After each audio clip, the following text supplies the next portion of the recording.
Everyone, so this video is on 12 amazing ways to keep your business small. Now it's a little tongue-in-cheek, but the reason I made this video is because a lot of the times people learn more effectively through understanding what not to do than they do by understanding what to do. And it becomes a little bit more obvious. And so these are 12 things that I've certainly done in my business as mistakes and as growing points, and I think that they'll be really, really helpful for you to understand. So if you want to keep your business small, follow these 12 steps. If you want to grow your business, do the opposite of all these 12 steps. So let's jump in. First tip to keep your business small is to have a to-do list that's bigger than what you can do for the day. So if you have 20 things on your to-do list, only do 10 of them. What this does is it breaks trust in yourself, and your word begins to mean less and less, and you always feel like you're falling short. So a really great way to keep your business small.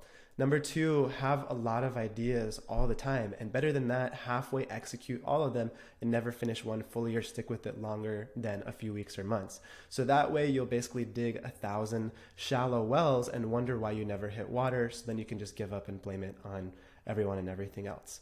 Okay, another amazing way to keep your business small. Number three, make sure that you associate stress and resentment with the things that move your business forward, like sales and marketing. So the more you can create an energetic resistance to the highest leverage activities like sales and finding leads, the more you can free up your time for low leverage activities like creating content and revising your website for the 10th time. All right, an amazing way to keep your business small. Number four, make sure to blame everyone and everything so that you never have to take full responsibility for the results that you're getting. See other people's success as luck and your failures as an unavoidable effect of variables that are beyond your control. Number five, make sure to prioritize quantity when it comes to reading a lot of books and listening to a ton of podcasts. It's much better to read 50 books and listen to a ton of podcasts for entertainment than to just read one book and fully execute everything that it's teaching you to do. So this way you can at least feel like you're a growing person because you've conflated entertainment with the action necessary to succeed. Great way to stay small. Number six, once you earn some cash, put it into passive investments. That way you can grow your passive cash flow extremely slowly instead of investing your cash into increasing your ability to earn income. So what do I mean by this? It's much better to get a 7% gain from the stock market over a year than to spend that same money on learning the skills needed to 2 times, 3 times, or 10 times your income. Great way to keep your business small. Number seven, give meaning to everything that happens in your business. So if nobody likes your post, just assume that you suck. If you don't make the sale, consider yourself a failure. If someone asks for a refund, take it as a personal attack on your character. This will ensure that your business will be ruled by your emotional state, and it also happens to be a great way to keep your business small. Number eight, make financial decisions based on what it will cost you versus what you'll gain. So justify your choices by looking at the savings you've afforded yourself and set the energetic precedent for your prospects to do the same when they're looking for your services so that they can bargain and haggle your services down to zero. Okay? Number nine, when you're trying to grow to a new level, make sure to get a lot of people's opinions. The best people's opinions to get are people who are risk averse and who have never done what you're trying to do. The more opinions, the better. This will make sure your business stays small. Number 10, make sure to wait until you feel 100% safe to make a bold decision. This ensures that you base your future off of what you've been able to do in the past, thereby staying in pretty much the same place. And it also helps you to never confront your limiting beliefs and access your potential. So a great way to stay small. Number 11, make sure to do everything on your own. Do this so that you can lock in your limited perspective and not risk the chance of learning something from someone who's way beyond where you are. This way, any change you're trying to make in your business will take exponentially longer, and you can make sure that your business doesn't grow too fast. Number 12, if you want to be a rebel and break rule number 11 and actually invest in a coach or a program for your business, make sure to not give it 110%. Okay, make sure to not commit to the result that you want to get. This way, if it doesn't work and you don't get the result, you can take it as confirmation to never invest in help again. All right, so here's 12 ways to keep your business small. Now I'm going to flip them on their head so you understand exactly what to do. So number one, only create a list of things you can 100% commit to and then do them. Even if this means greatly reducing your list, you were not doing the other things anyway, so at least you'll build trust and your word will begin to mean more and more and more. And then as you keep your word, you can increase your capacity. Number 2, commit to one idea for an inordinately long period of time, because that's how big things are built. Do the boring work and get results that most people are not willing to get. Okay? Number 3, associate positive emotions with the highest leverage activities, knowing that it means your vision is coming more and more alive and you get to help way more people.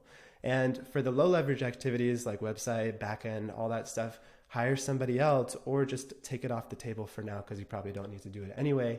You could focus all your energy on sales and growing things that you need to grow. Number 4, take radical responsibilities for the results that you're getting and understand everything as cause and effect so you can do the right causes to get the right effects. Number 5, pick 1 or 2 books and use them as study guides. Implement every single thing that they say and revisit them over and over until you've mastered and internalized the messages that they carry. Number 6, invest as much as possible into the skills that will actually grow your active earning potential. So sales, marketing, understanding how to refine your offer, et cetera, et cetera. Within about probably 50K of online programs, you can learn how to make 100K plus per month. So leave all the side hustles, Airbnb ideas, passive investments, etc., either off the table or for when you're already past 100K per month. Number 7, take day-to-day business happenings like refunds, missed sales opportunities, and low engagement as data rather than a personal attack worthy of an emotional response. This way you can just course correct and see where energy is slipping and where things need to get tightened up. Number 8, make financial decisions based off of the actual gains that you'll get. So a lot of people think that a 5K, 10K, 20K business coaching or marketing or whatever program is a ridiculous price, even though it can get you to 6+ figures, yet they have no issue dropping 100K, 200K on 4 years of college where the average income only increases by about 10K compared to someone with no degree, which is just an extremely marginal return on investment versus online courses that can dramatically increase your income many times. Number 9, keep your plans to yourself and an extremely select few who actually believe in you at your highest level and who ideally have already done what you're trying to do. This way you don't take on other people's doubts as your own, because if you're trying to do something radical and get results people usually don't get, you have to do things that people usually don't do, which means you'll have to have beliefs that people usually don't adopt, which means most people will be out when it comes to believing in you fully. Number 10, make bold decisions knowing that growth explicitly means you'll have to do something that you've never done to get results that you've never achieved. Okay, so you'll have to be bold and you'll have to have grit and all that to grow your business. Number 11, take mentorship from people who are miles ahead of you. So even if you have to pay a large sum of money to 10 times the speed that you're moving at, you'll get exponential returns on that investment that your current hustle and work hard attitude will just not allow you to get. Number 12, commit to the result, not the program. So obviously you want to invest in coaches, programs that are really high value. But just for instance, if you invest in a weight loss program, committing to losing 20 pounds, you should commit to that 20 pounds, whether the program explicitly does that for you or not.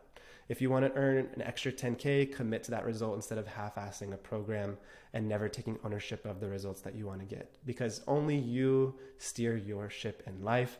So you have to commit to the result no matter what it takes and not blame it on others. Okay, so here's 12 ways to grow your business. Hope that this helps, and hope that you can avoid some of the mistakes that I've made along the way that have cost me a lot of time, money, and energy. So hope this helps.